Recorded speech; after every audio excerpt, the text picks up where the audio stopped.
Fifth problem में क्या बोल रहा हूँ, bring out inconsistency if any in the following.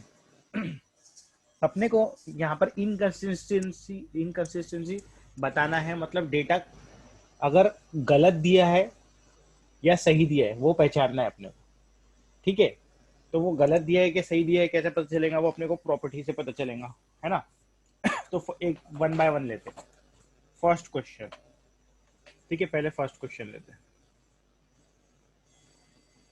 First question में क्या दिया उसने, b Y x plus b x y is equal to 1.30 दिया है और आर दिया है 0.75। ठीक है, अब एक प्रॉपर्टी पढ़े थे हमने कि बी वाई एक्स और बी एक्स वाई, ये दोनों को बी वाई एक्स और बी एक्स वाई ये दोनों को ऐड करके डिवाइड बाय 2 करो अगर, ठीक है, तो ये हो जाएगा समझो 1.30 डिवाइडेड बाय 2, तो ये आ जाएगा 0.65, ये आ जाएगा 0.65। अगर ये दोनों को डिवाइड करो, ठीक है, दोनों को ऐड करके डिवाइड करो, मतलब दोनों का एवरेज लो और फिर उसका मॉड्यूलस लो, खैर मॉड्यूलस लेंगे तो यहाँ तो पॉजिटिव ही नंबर है तो पॉजिटिव ही आएगा। ठीक है, तो मॉड्यूलस नहीं भी लिखे रहते यहाँ तो चलता था, लेकिन फिर भी अपना जो प्रॉपर्टी है वो प्रॉपर्टी लिख लेते अपन। बी वाई एक्स और बी एक्स वाई को ऐड करके डिवाइडेड बाय 2 करके, ठीक है, इसका अगर मॉड्यूलस लिए अपन ने, इसका अगर मॉड्यूलस लिए वो हमेशा क्या रहता, greater than equal to r रहता, मतलब या तो ज्यादा रहेगा आर से या तो आर के इक्वल रहेगा। ठीक है, या तो ज्यादा रहेगा या तो आर के इक्वल रहेगा।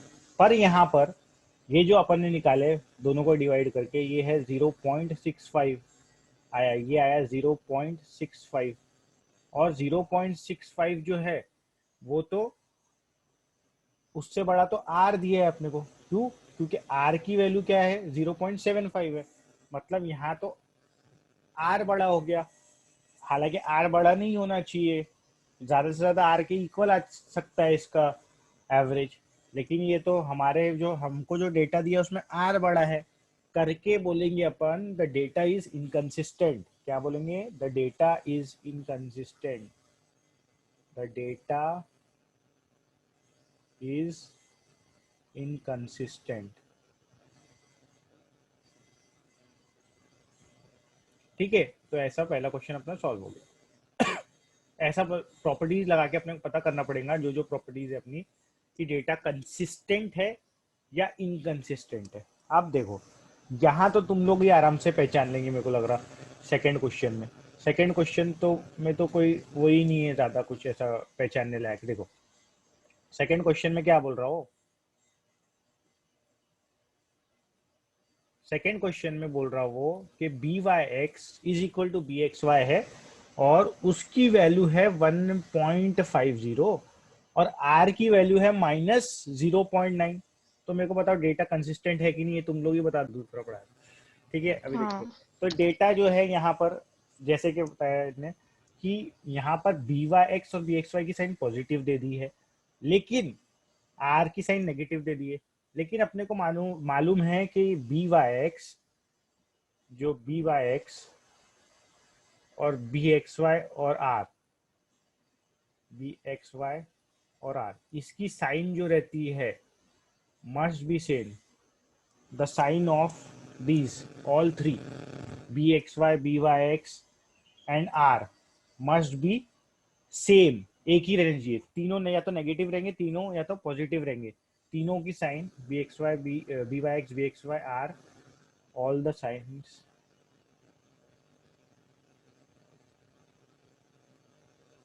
या साइंस ऑफ, ऐसे लिख लेना, signs of b Y x, b x y, are.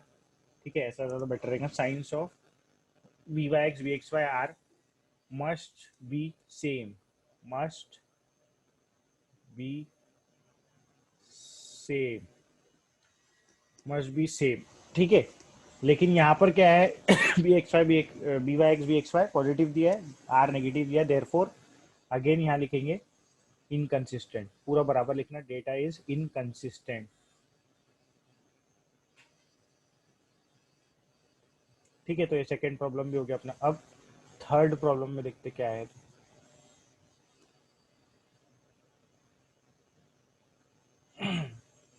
Third problem में बी वाई एक्स 1.9 दिया है और बी एक्स वाई 0 माइनस 0.25 दिया है। अगेन सेम चीज, b Y x positive sorry और बी एक्स वाई नेगेटिव। तो अगेन ये पॉसिबल नहीं है, क्यों? क्योंकि एक की साइन पॉजिटिव है, एक की साइन नेगेटिव दिया है ना। तो ये अपने को पॉसिबल ही नहीं है, तीनों की साइन सेम रहती। तीनों की साइन क्या रहती? सेम रहती। तो यहाँ पर दोनों की अलग अलग साइन दे दिया करके, यहाँ पर भी क्या आ जाएगा अपना साइंस ऑफ ये signs of b Y x b x y r must be same. तो डेटा इनकंसिस्टेंट आ गया यहाँ पर भी। अब थर्ड में देख लेते, सॉरी फोर्थ में देख लेते।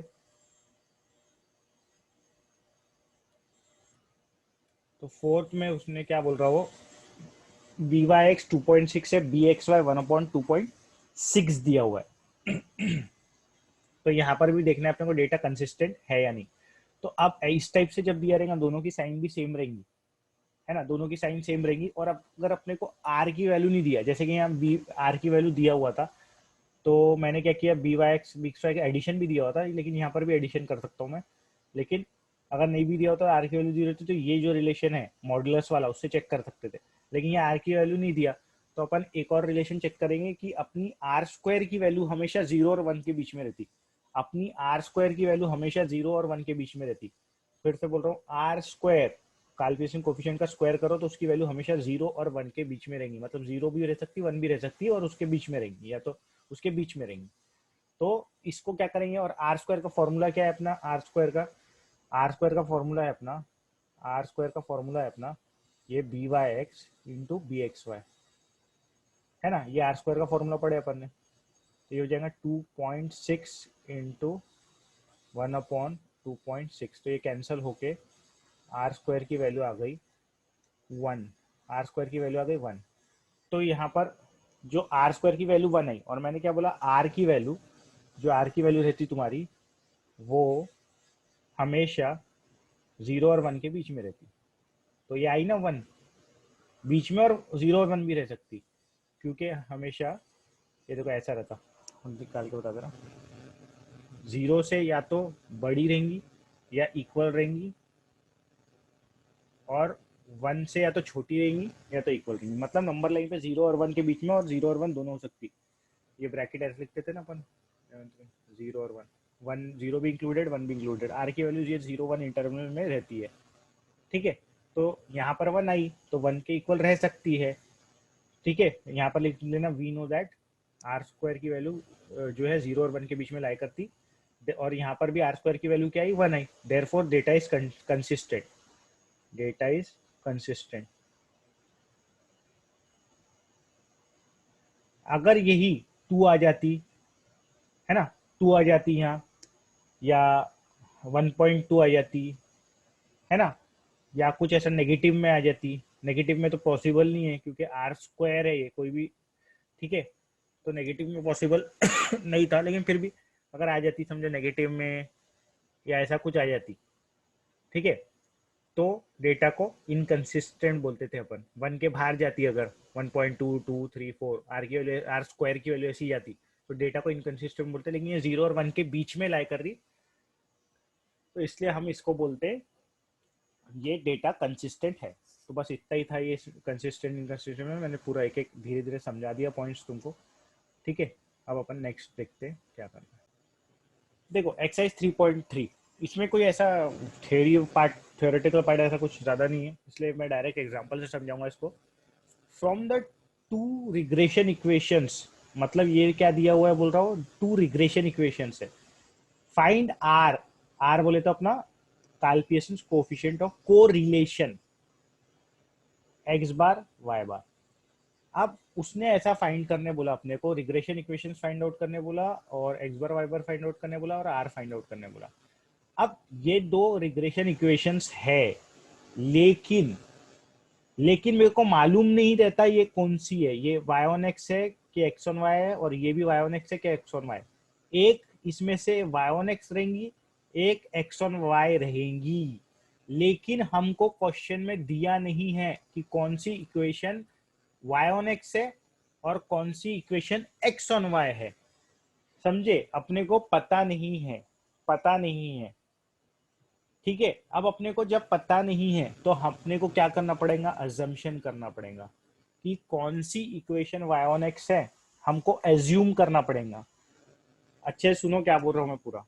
और एज्यूम करने के बाद अपना जो आंसर आएंगे उससे उससे अपने को चेक करना पड़ेगा कि अपना एजम्पशन सही है कि नहीं। और वो चेक कैसे करेंगे वो मैं बताऊंगा कि सही एजम्पशन हुआ है कि नहीं अपना। ठीक है, तो यहां पर जरूरी नहीं है ये पहले वाली जो इक्वेशन है y ऑन x है या दूसरी इक्वेशन x ऑन y, जरूरी नहीं है। ये तुम्हारी बुक में भले ही दे दिया होगा पहली y ऑन x और ये x ऑन y, ये न्यू बुक में न्यू सिलेबस में पहले ऐसा नहीं था और वैसा रहता भी नहीं है। हमको एजम्पशन करके ही करना पड़ता, पहली y ऑन x है कि x ऑन y है, अपनी मर्जी से लेना पड़ता। फिर जो अपने आंसर आते उसको क्रॉस वेरीफाई करना पड़ता और बोलना पड़ता कि अरे ये y ऑन x है कि नहीं है, हाँ हमारे आंसर ठीक आ रहे, वो जो डेटा कंसिस्टेंसी के कंसेप्ट से, तो ये y ऑन x मेरा सही एज्यूम किया हूँ मैंने, अदरवाइज अपने आंसर गलत आते। तो एजम्पशन बेस्ड करना पड़ता है इसको। लेकिन अपने पास एक शॉर्टकट है जिससे अपन डायरेक्ट पता लगा सकते कि इक्वेशन y ऑन x कौन सी है और कौन सी x ऑन y है। ठीक है, लेकिन ये पेपर में नहीं लिख सकते तुम। ठीक है, पेपर में नहीं लिख सकते तुम ये कंडीशन रफ में चेक कर लेना तुम। ठीक है, अब वो कंडीशन क्या है मैं अच्छे से बता रहा हूँ, यहाँ अच्छे से देखिए। ठीक है, नोट करके बता रहा हूँ, ये सब क्वेश्चन में वैलिड रहेंगे। अगर modulus of a1 b2 is less than modulus of a2 b1, then अगर ये कंडीशन फुलफिल हो जाती है, ट्रू हो जाती है, देन जो तुम्हारी पहली इक्वेशन है y ऑन x है, then y on x, then your first equation is y on x। और अगर ये फॉल्स हो जाती है और एल्स पहली इक्वेशन तुम्हारी x ऑन y है, अगर ये कंडीशन फॉल्स हो जाती है। ठीक है, अगर ये कंडीशन ट्रू हो रही है, ये ट्रू हो रही, देन y ऑन x है, अगर फॉल्स हो रही तो x ऑन y। अब ये कंडीशन सॉरी, तो ये कंडीशन चेक कैसे करना, ये A1 का मतलब क्या है, ये A1 का मतलब है अ, ये A1 का मतलब होता है तुम्हारा पहली इक्वेशन का x का कोएफिशिएंट, ये पहली इक्वेशन का x का कोएफिशिएंट। और ये B2 का मतलब क्या होता है, B2 का मतलब B2 टू जहां पर जाएंगे वो सेकेंड इक्वेशन की बात कर रहा अपन। B2 B का मतलब ये y का कोएफिशिएंट, सेकेंड इक्वेशन के y का कोएफिशिएंट। ठीक है, और A2 का मतलब क्या है, A2 का मतलब होता है फर्स्ट इक्वेशन के x का कोएफिशिएंट, फर्स्ट इक्वेशन के x का कोई सॉरी सेकेंड इक्वेशन के x का कोएफिशिएंट। ये देखो, ये है A1 है ना, ये है B1 और ये है A2, ये है B2, ऐसा। ठीक है, तो ऐसा करके चेक करना है अपने को।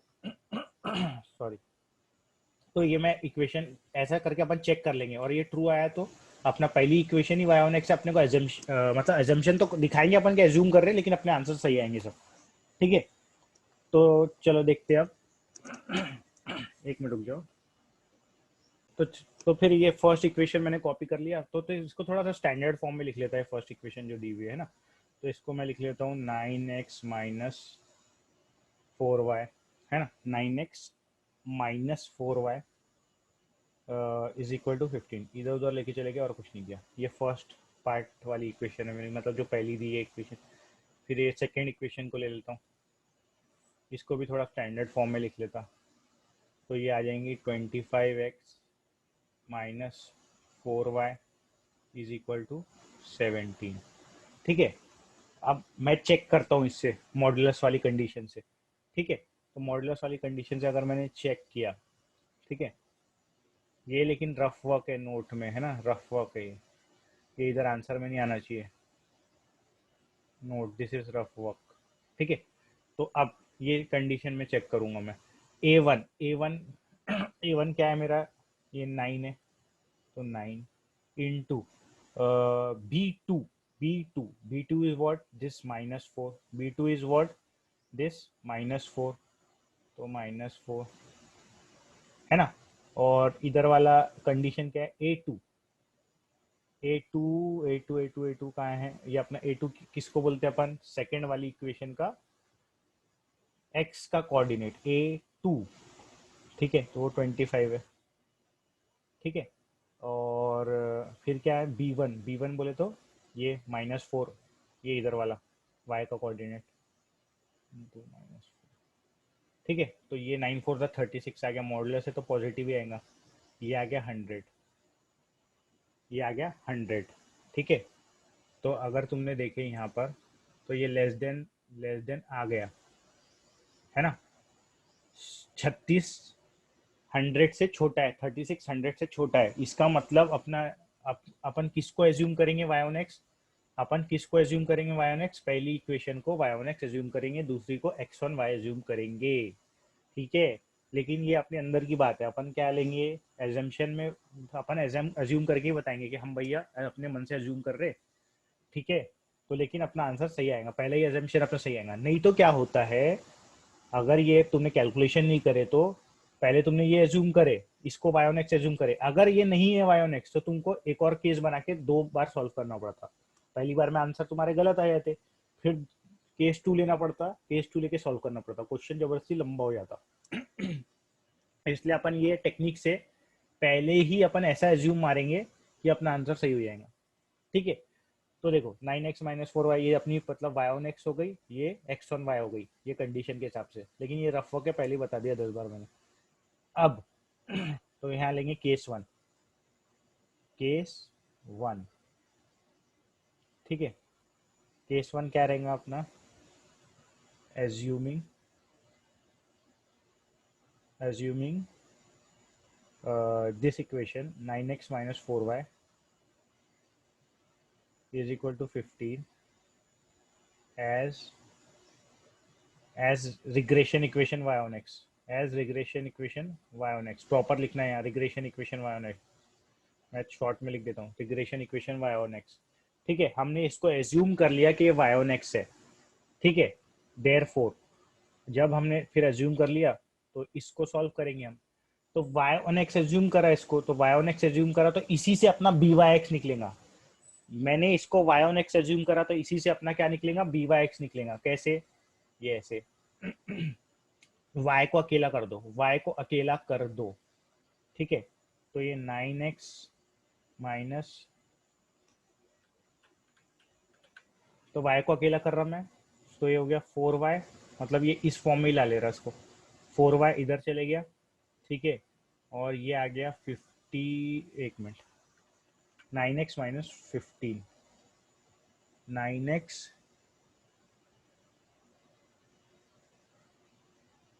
एक मिनट, यहाँ मैंने गलत किया था कि 9x - 4y -15 आना था, -15। ठीक है, तो यहाँ 4y इधर गया, फिर 9x - 15 आ गया है। एक मिनट, तो 9x + 15, यहाँ पे भी गलत था, ऊपर में 9x + 15 तो ये आ गया 4y = 9x + 15। अब y को अकेला करना है ना, तो y = आ जाएगा अपना 9/4x + 15। अब मेरा बी वाई एक्स कैसे निकलेगा, मेरा बी वाई एक्स कैसे निकलेगा, तो ये जो है पार्ट तुम्हारा, this is your b Y x. X का कोइफिशिएंट जो है, एक्स का कोइफिशिएंट जो है वो होता है तुम्हारा बी वाई एक्स। एक्स का कोइफिशिएंट जो होता है तुम्हारा वो होता है बी वाई एक्स। देयरफॉर लिखेंगे फिर, देयरफॉर बी वाई एक्स = 9/4। ऐसे ही B x Y find out कर देंगे। कैसे बी एक्स वाई निकालेंगे, पहली इक्वेशन वाई ऑन एक्स किया तो दूसरी इक्वेशन क्या है, एक्स ऑन वाई है। तो दूसरी इक्वेशन को लिख रहा हूँ मैं, second equation 25x, second equation लिख रहा हूँ 25x is equal to 4y plus 17। अब x is equal to 4/25y plus 17, तो मेरा बी एक्स वाई कौन सा हो जाएगा, y का कोफिशिएंट, यहाँ पर y का coefficient, this is my b x y. ठीक है, तो ये आ जाएगा यहाँ से बी एक्स वाई। y की इक्वेशन से अपने को बी वाई एक्स मिलता, x की इक्वेशन से बी एक्स वाई मिलता, और x का कोएफिशिएंट बी वाई एक्स देता, y का कोएफिशिएंट बी एक्स वाई देता। ठीक है, तो ये आ गया 4/25। तो अपन ने रिग्रेशन इक्वेशंस भी फाइंड आउट कर लिए दोनों, और b Y x b x y भी फाइंड आउट कर लिए। मतलब एजम्पशन से मैंने दोनों इक्वेशंस फाइंड आउट कर लिया, फिर उससे b Y x b x y भी फाइंड आउट कर लिया। अब चेक कैसे करते हैं अपना आंसर सही है क्या। अब आंसर अपना ऐसे चेक करते हैं अपन कि मतलब अपन ने जो एजम्पशन करे वो सही है कि नहीं। वो कैसे चेक करना पड़ता, वो इस तरीके से चेक करते, देखो क्या करते हम, बी वाई एक्स और बी एक्स वाई को मल्टीप्लाई करते हैं, वही कंसिस्टेंसी चेक करने के लिए जैसा करते हैं अपन, बी वाई एक्स और बी एक्स वाई को मल्टीप्लाई करते हैं। ठीक है, अब मल्टीप्लाई करके क्या आ जाएगा, ये 9/4 इंटू 4/25, तो कितना आ जा रहा है, 4 कैंसिल हो गया, 9/25 आ गया, है ना, 9 बाय कितना आ गया 25। अब ये क्या होता है, ये आर स्क्वायर होता, अपने को पता है b Y x into B x y क्या रहता, आर स्क्वायर रहता, और आर स्क्वायर की वैल्यू किसके बीच में आती, 0 और 1 के बीच में आती, तो ये बराबर है ना, 0 और 1 के बीच में ना 0 पॉइंट समथिंग आएंगे, तो 0 और 1 के बीच में ही लाई करेंगे नंबर लाइन पे, therefore our assumption is correct. ये 9/25 जो है, ठीक है, 9/25 जो है b Y x into B x y, this is nothing but r square, ऐसा भी लिख सकते। और ये जो आर स्क्वायर की वैल्यू है, जो 9/25 आई, 9/25 आई, this belongs to, this belongs to 0 से 1 के बीच में बिलोंग करती है, 0 से 1 के बीच में बिलोंग करती है। देयरफॉर क्या बोलेंगे अपन, अवर अजम्पशन इज करेक्ट, मतलब अपने सही आंसर आया है, अवर एजम्पशन इज करेक्ट, हमारा एजम्पशन करेक्ट है। इससे क्या पता चल रहा है, हमारा एजम्पशन करेक्ट है। ठीक है, हमारा एजम्पशन करेक्ट है, इससे पता चल गया, क्योंकि आर स्क्वायर की value b Y x into B x Y निकाल के जो आती है वो 0 और 1 के बीच में आई। अब मेरे को क्वेश्चन में आर की वैल्यू भी पूछा था, हाँ, तो ये आर स्क्वायर की वैल्यू से मैं आर की वैल्यू भी निकल जाऊंगा, देयरफॉर अब आर की वैल्यू भी निकाल लूंगा। ठीक है, therefore r will be equal to +-3/5। R square की वैल्यू 9/25 थी, तो आर की वैल्यू क्या आएगी, +-3/5। लेकिन ये प्लस माइनस में दो वैल्यू तो आती नहीं आर की तो एक ही वैल्यू आती, और वो किस के हिसाब से साइन लेते, बी वाई एक्स और बी एक्स वाई की साइन के हिसाब से लेते, तो बी वाई एक्स और बी एक्स वाई दोनों पॉजिटिव है, तो आर की वैल्यू भी पॉजिटिव रहेगी, तो यहाँ लिखना पड़ेगा अपने को। ठीक है, as b Y x and B x y are positive, therefore r will be equal to +3/5। ठीक है, तो r की वैल्यू भी आ गई अपनी। अब क्या बचा क्वेश्चन में, r भी फाइंड आउट कर लिया, टू रिग्रेशन इक्वेशन भी फाइंड आउट कर लिया, x बार और y बार बच गया मेरा फाइंड आउट करने। क्या बच गया, x बार और y बार। x बार और y बार कैसे निकलते, x बार और y बार निकालने का ये तरीका है कि हम दोनों इक्वेशन को साइमल्टेनियसली सॉल्व करो, दोनों इक्वेशन को साइमल्टेनियसली सॉल्व करो, और जो आंसर x, जो x आएगा वो x बार रहेगा, जो y की वैल्यू आएंगी वो y बार रहेगा। ठीक है, दोनों इक्वेशन को क्या करना है, साइमल्टेनियसली सॉल्व करना है, जो x की वैल्यू आएंगी वो x बार रहेगा, जो y की वैल्यू आएंगी वो y बार रहेगा, दैट्स इट। और साइमल्टेनियसली इक्वेशन सॉल्व करना तो आता ही है तुम लोग को, या तो क्रेमर्स रूल यूज करो, या तो सादा एलिमिनेशन मेथड यूज करो, ठीक है, तुम्हारी मर्जी। ठीक है, तो बचा हुआ कैसे निकालेंगे अपन, एक्स बार और वाई बार निकालना है, तो अपन ऐसा लिख लेंगे एक स्टेटमेंट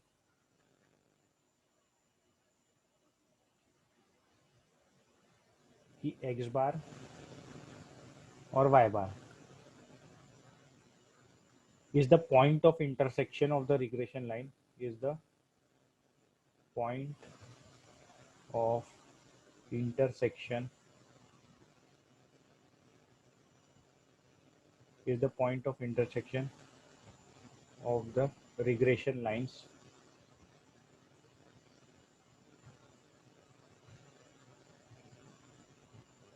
regression lines। तो पॉइंट ऑफ इंटरसेक्शन एक्चुअली ये निकलता क्या है, दो इक्वेशन को साइमल्टेनियसली सॉल्व करो तो क्या निकलता है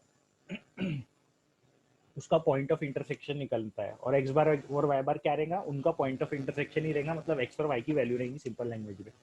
ठीक है, अब ये इक्वेशन को दोनों को उधर ले जाके साइमल्टेनियसली सॉल्व कर लो। ठीक है,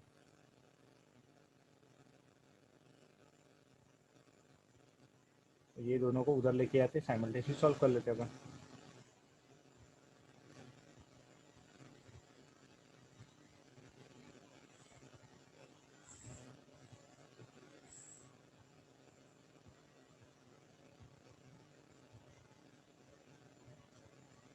ये दो इक्वेशन को साइमल्टेनियसली सॉल्व करना है, साइमल्टेनियसली सॉल्व करना है तो तुमको आते ही अच्छे से, है ना।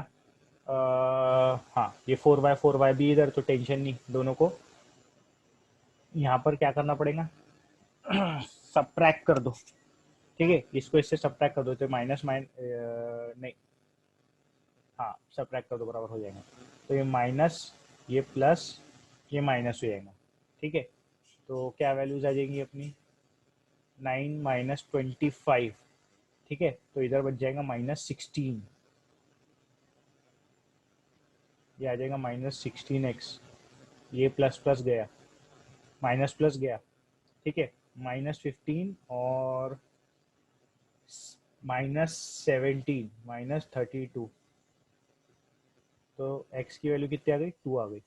अब ये x की वैल्यू 2 यहाँ पर कहीं पे भी डाल दो तो तुमको किसकी वैल्यू मिल जाएगी, y की वैल्यू मिल जाएगी। तो यहाँ पर फर्स्ट इक्वेशन में अगर डाल दिया तो 9 into 2 -4y is equal to -15, तो 18 -4y is equal to -15, -4y is equal to -15 -18, है ना। तो ठीक है, -15 -18, तो आ गया -33 बाय -4, तो 33/4, तो ये आ गया 33/4। ठीक है, और इसको अगर डिवाइड करें तो क्या आ जाएगा 8.25, 8.25, तो मेरी ये y की वैल्यू आ गई 8.25, और एक तो ये वैल्यू थी, तो ये निकल गया एक्स बार वाई बार। ये x की वैल्यू 2 निकली, यहाँ लिख लेना देयरफॉर x की वैल्यू जैसी 2 लिख ली, X bar is equal to 2। फिर यहाँ पर y की वैल्यू निकली तो लिख लेना y bar is equal to 8.25। तो ये अपना पूरा आंसर हो गया। एक बार अच्छे से फिर से देख लेते हैं इस टाइप के क्वेश्चन कैसे सॉल्व करेंगे, जब दो इक्वेशन दी रहेंगी अपने को, ऑलरेडी दी रहेंगी, और एक्स बार वाई बार फाइंड आउट करना रहेगा और आर फाइंड आउट करना रहेगा, और टू रिग्रेशन इक्वेशन कौन सी ये बताना पड़ेगा। तो यहाँ अपन एजम्पशन करेंगे, लेकिन अपन क्या करेंगे, टेक्निक से एजम्पशन करेंगे। Modulus of A1 B2 is should be less than modulus of A2 B1। अगर ये एज ए लेस देन, ये कंडीशन जो है लेस देन वाली, ये सेटिस्फाई हो गई तो अपना पहला इक्वेशन y1x है, दूसरी इक्वेशन x1y है, तो अपन उसी हिसाब से एज्यूम करेंगे। अगर ये मेरी फॉल्स आती, ये कंडीशन फॉल्स होती है, ऐसा रहता है यहाँ पर, यहाँ 36 की जगह 105 आया था, तो मैं क्या करता फिर पता है, ये सेकेंड इक्वेशन है ना, ये सेकेंड इक्वेशन, ये सेकेंड इक्वेशन को y1x एज्यूम करता और फिर सॉल्व करता था क्वेश्चन। सेकेंड वाली इक्वेशन को y1x एज्यूम करके सॉल्व करता था ये क्वेश्चन, तो मेरे आंसर सही आते थे। ठीक है, तो मैंने केस 1 लिया कि भाई I am assuming 9x - 4y is equal to -15 as regression equation y1x। फिर मैंने क्या किया, y को अकेला कर दिया, y को अकेला करने के बाद मेरे को मिल गया बी x का कोइफिशिएंट, x का कोइफिशिएंट जो है that is my b/x। Y की रिग्रेशन इक्वेशन वाई के लिए क्या लगता है अपने को, बी वाई एक्स लगता है, तो उसी से अपने को बी वाई एक्स निकलेगा। फिर मैंने एक्स की इक्वेशन उठाया जिसको एक्स वन वाई जूम मारा मैंने, उसमें एक्स को अकेला किया तो बी एक्स वाई मिल जाता मेरे को वहां से, ये ऐसा जो के रहता है वाई का कोइफिशिएंट। फिर मैं चेक करता हूँ whether my answer whether my assumption is correct और नॉट। पर अपने को तो ये टेक्निक पता है तो अपने आंसर सही छोड़िए। तो मैंने बी वाई एक्स और बी एक्स वाई किया मल्टीप्लाई, तो दोनों को मल्टीप्लाई करके मेरे वैल्यू आई 9/25। और ये जो वैल्यू है ये 0 और 1 के बीच में, या 0 और 1 रहने को ना नंबर लाइन पे, तो ये 0 और 1 के बीच में आई। तो मैंने बोल दिया कि अपना our assumption is correct as our value lies between 0 and 1। फिर आर निकालना था, तो आर आर स्क्वायर 9/25 है, आर का रूट ले लिया तो 3/5 आ गया हो, प्लस माइनस। लेकिन sign according to B Y x and B x Y रहेंगी। B Y x and B x Y दोनों पॉजिटिव थे, करके मेरी आर की भी साइन पॉजिटिव लिया। फिर मुझे आखिरी को पार्ट बचा था एक्स बार वाई बार निकालना, तो मैंने बस साइमल्टेनियसली सॉल्व कर लिया उसको इक्वेशन को, और जो एक्स की वैल्यू निकली उसको एक्स बार बोल दिया, जो वाई की वैल्यू निकली उसको वाई बार बोल दिया, तो मेरा क्वेश्चन खत्म हो गया। अब किसी को कोई डाउट है तो वो सेकंड क्वेश्चन भी लगभग सेम है, बस एक चीज वेरिएंस दे दिया उसने। एक मिनट, ये नीचे का थोड़ा सा क्वेश्चन कॉपी नहीं हुआ, एक मिनट। तो ये क्वेश्चन थोड़ा सा मैंने इधर इसको कॉपी कर दिया हूँ। ये ऐसा यहाँ से ऐसा क्वेश्चन है, फिर ये फाइंड नीचे में आएंगे। तो in a partially destroyed laboratory record of partially destroyed laboratory record of analysis of regression data, the following data are legible। Variance दे दिया उसने, वेरिएंस कितना दिया, 9 दे दिया उसने।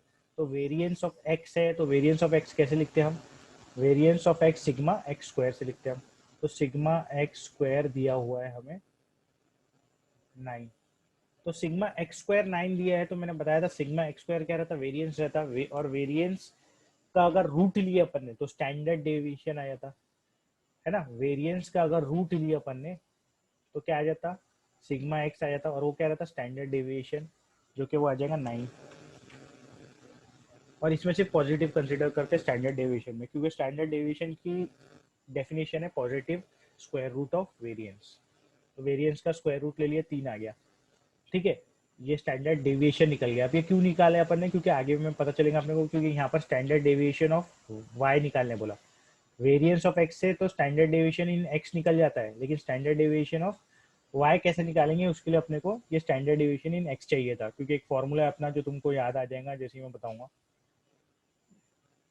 अब बाकी क्वेश्चन पूरा वही है, रिग्रेशन इक्वेशंस दिए दो। अब इसमें कौन सी एक्स ऑन वाई है, वाई ऑन एक्स अपने को एज्यूम मारना पड़ेगा, है ना। और अपन एज्यूम ऐसा मारेंगे कि अपना सही हो। द मीन वैल्यूज, वैसे ऐसा जरूरी नहीं है कि वैसे एज्यूम मारो, वो मैंने बताया हूँ तुमको, वो शॉर्टकट कोई बुक में लिखा नहीं है। The mean value of x and y निकालना है, तो mean value of x and y कैसे निकलती है तुमको पता ही है, कि ये जो है ये दोनों इक्वेशन को साइमल्टेनियसली सॉल्व कर लो, एक्स और वाई की वैल्यू एक्स बार वाई बार आ जाता है, तुमको मालूम है। तो मीन वैल्यू तो निकालना वैसे ही आता तुमको, बस दोनों को साइमल्टेनियसली सॉल्व करना है। Correlation coefficient between X and Y, तो correlation coefficient between X and Y भी निकाल सकते हो तुम। एक बार तुम्हारी रिग्रेशन इक्वेशंस निकली, X on Y Y on X कौन सी है पता चला, तो वहां से बी वाई एक्स निकल जाता, बी एक्स वाई निकल जाता। और कोरिलेशन कोएफिशिएंट आर तुम्हारा क्या होता, आर आर स्क्वायर का फॉर्मूला है तुम्हारे पास B Y x into B x Y. तो एक बार बी वाई एक्स और बी एक्स वाई निकाल लिए तो आर भी निकल जाता तुम्हारा। फिर स्टैंडर्ड डेविएशन इन वाई, वो भी तुम निकाल सकते हैं आराम से। बी वाई एक्स का ही एक फॉर्मूला है r into sigma x sigma y divided by sigma y, वो लगा के हम ये स्टैंडर्ड डेविएशन इन वाई भी निकाल लेंगे। तो ठीक है, स्टेप बाय स्टेप करते। पहले हम क्या करते, रिग्रेशन इक्वेशन को एज्यूम करते, एक को वाई ऑन एक्स एक को एक्स ऑन वाई। तो वो अगर मॉडुलस वाली कंडीशन अगेन तुम लगाओ ये, ठीक है, A1 B2 A2 B1 वाली अगर लगाए तुमने, ठीक है, तो अगेन देख लेते, चलो उसको लगा के बता देता हूँ।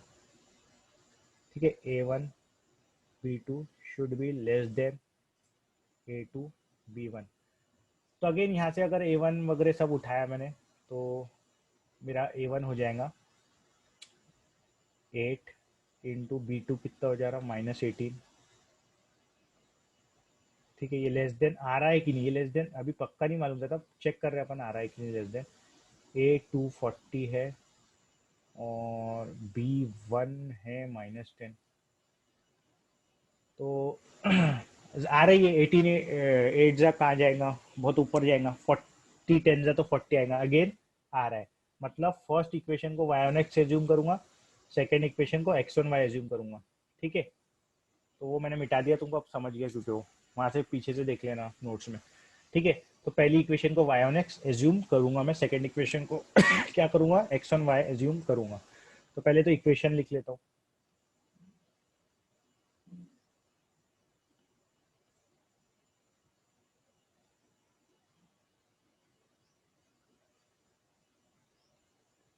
तो लिख लेना that given two regression equations are these.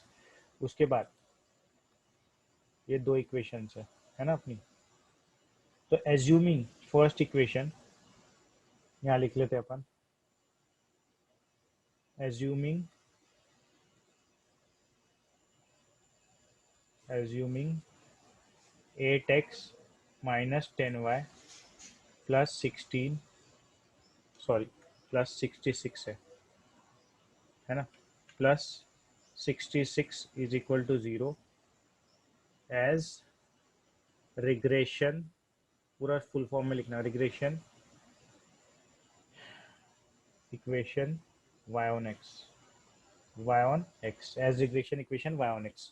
ठीक है, तो ऑब्वियसली ये अगर y on x करे तो ये x और y हो जाएंगे। ठीक है, लेकिन एक ही स्टेटमेंट में लिख लिया तो अच्छा है। 8x minus 10y plus 66 is equal to 0 as regression equation y on x and 40x minus 18y is equal to 214 as वही regression equation, as regression equation x on y।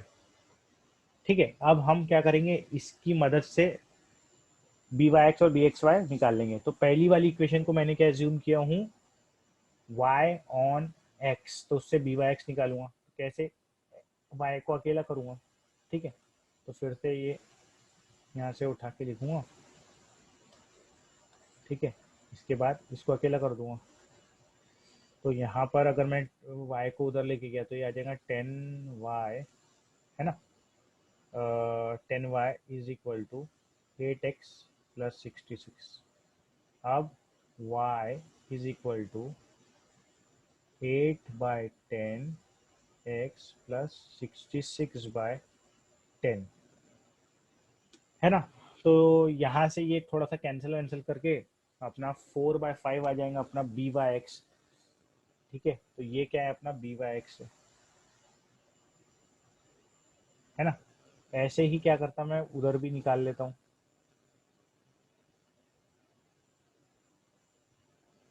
ये भी निकाल लेता मैं, बी एक्स वाई भी निकाल लेता हूँ। ये इक्वेशन पकड़ता हूँ और इसको सॉल्व करके क्या निकाल लेता, बी एक्स वाई निकाल लेता। तो एक्स को अकेला करना पड़ेगा अगर, तो ये आ जाएगा 40x is equal to 18y plus 214। तो x is equal to 18/40y plus 214/40। तो ये क्या निकल जाता अपने को, x ऑन y निकल जाता है यहाँ से, x ऑन y। तो अपना देयर फोर यहाँ से आ जाएगा, therefore b Y x is equal to 8/10, जो कि आ जाता है 4/5। और देयर फोर यहाँ पर भी b x y is equal to 18/40 direct लिख दूँ क्या, 9/20, 9/20 समझ जाना है। 9/20 कैसे आया, 2 से कैंसिल हो क्या आएगा, या तो इसको यहाँ काट देता तुमको परेशानी होगी। तो 9/20, ठीक है। तो अब ये बी वाई एक्स भी निकल गया, बी एक्स वाई भी निकल गया अपना।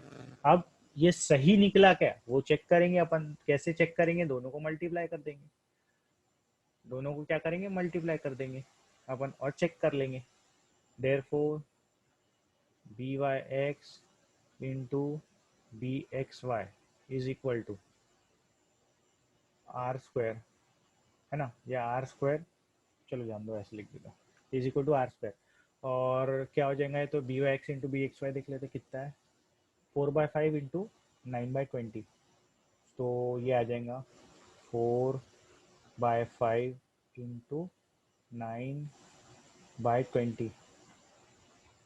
तो ये 4 1 जा 4 5 जा, है ना, और 5 5 जा 25, तो 9/25। तो आर स्क्वायर की वैल्यू आ रही है 9/25। अगेन ये 0 और 1 के बीच में है, मतलब अब अपना एजम्पशन करेक्ट है। पहली वाली इक्वेशन ही y1 x थी, पहली इक्वेशन क्या थी, y1 x थी।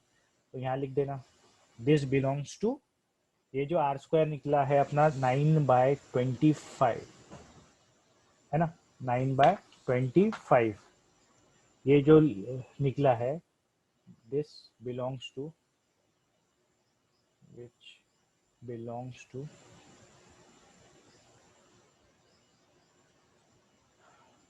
0 और 1 के बीच में है, ये 0 और 1 के बीच में है, therefore our assumption is correct. ठीक है, therefore our assumption is correct. ठीक है, तो आर की वैल्यू क्या हो जाएगी, ±3/5। ये आर का रूट ले लिया मैंने, लेकिन आर की वैल्यू क्या होंगी, यहाँ लिख देंगे as by(x) and bxy are positive, are positive, दोनों पॉजिटिव है ना, देयरफॉर आर की वैल्यू भी क्या हो जाएंगी, +3/5 आ जाएंगी। पॉजिटिव क्या आ जाएंगी, 3/5 आ जाएंगी। ठीक है, तो यहाँ पर मैंने by(x) भी निकाल लिया, bxy भी निकाल लिया, आर की वैल्यू भी निकाल लिया, है ना। लेकिन देखो ये फर्स्ट उसमें मीन निकालने बोला था, तो तुम पहले साइमल्टेनियसली सॉल्व करके मीन भी निकाल लेते तो ज़्यादा बेटर रहता, पहले वो पूछा तुमने। लेकिन अपना ऐसा गलत नहीं होता, इससे मैंने पहले by(x) से bxy निकाल लिया और आर निकाल लिया। अब मैं मीन निकाल लूंगा, या स्टैंडर्ड डेविएशन पहले ही निकाल लेता, पूरा निकाल लिया, तो मीन तुम लोग निकाल लेना। मीन कैसे निकालते हैं बता दिया मैंने, x बार y बार साइमल्टेनियसली इक्वेशन सॉल्व करके निकाल लेना हूँ। तो मैं स्टैंडर्ड डेविएशन निकाल के बता देता हूँ तुमको, स्टैंडर्ड डेविएशन इन y कैसा निकलेगा ये बता देता हूँ मैं। अब बचा क्या, स्टैंडर्ड डेविएशन इन y, जो कि अपना थर्ड पार्ट है क्वेश्चन में, है ना। स्टैंडर्ड डेविएशन इन y मतलब क्या, sigma y is equal to, question है क्या, क्वेश्चन है सिग्मा y फाइंड आउट करना है मेरे को। स्टैंडर्ड डेविएशन इन y में का मतलब क्या है, मेरे को सिग्मा y फाइंड आउट करना है। तो सिग्मा y फाइंड आउट करने के लिए क्या फॉर्मूला लगाऊंगा, ऐसा फॉर्मूला लगाऊंगा जिसमें सिग्मा y आता है।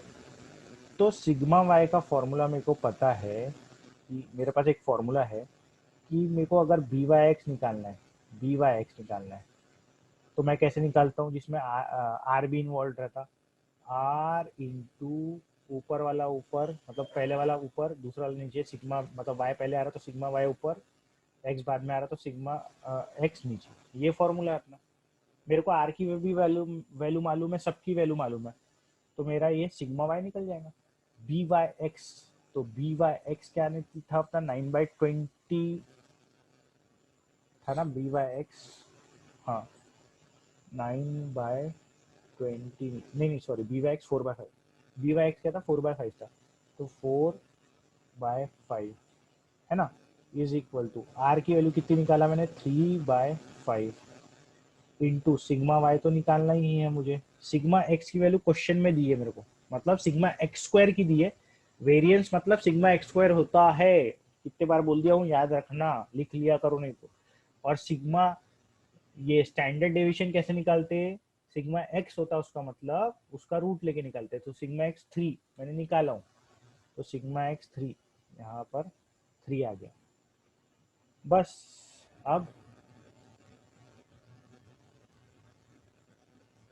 अब इसको इधर उधर कर दो, हो गया, आंसर निकल जाएगा मेरा सिग्मा वाई का।